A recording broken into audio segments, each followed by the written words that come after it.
Kristen Welker is the moderator of Meet the Press. Kristen, good morning. It's great to see you. So this is something that many Democrats have been calling for a long time, to move at least South Carolina up in the process. As Julie accurately says, Iowa and New Hampshire may have something to say about this. They have state laws that make them the first in the nation. But Iowa did botch the process in 2020. That didn't help them at all. So how does this change now the process for Democrats and who they may elect in 2028? Well, Willie, great question. The new Democratic calendar is aimed at elevating states with more diverse electorates. Julie touched on this. That means African-American voters, Latino voters will have a larger say earlier in the process. It comes as there has been a big battle brewing, Willie, inside the Democratic Party between the moderate and progressive wings.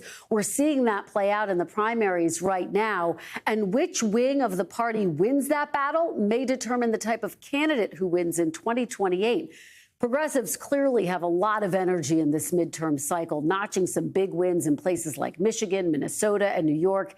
And we're already seeing that tension between potential presidential candidates emerging. Some of the big names, former Vice President Kamala Harris, obviously more moderate, Congresswoman Alexandria Ocasio-Cortez, more progressive, former Transportation Secretary Pete Buttigieg, Governor Gavin Newsom. There are other governors in the spotlight as well, like Pennsylvania Governor Josh Shapiro, Kentucky Governor Andy Beshear, Illinois Governor J.B. Pritzker. And then there are other more long-shot candidates like Congressman Ro Khanna. He describes himself exactly in that way. He says if he does get into the race, he's going to join me on the broadcast. We will unpack all of this. And again, this big battle that's brewing inside the Democratic Party as they look for unity as they head toward November, Willie.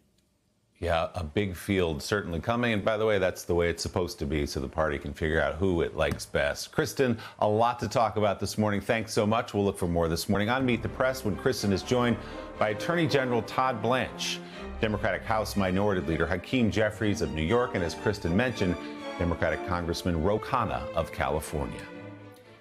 Hey, thanks for watching. And don't forget, you can catch the Today Show every morning on NBC or take Today when you're on the go. Just follow the Today podcast on Apple Podcasts, Spotify, or wherever you listen.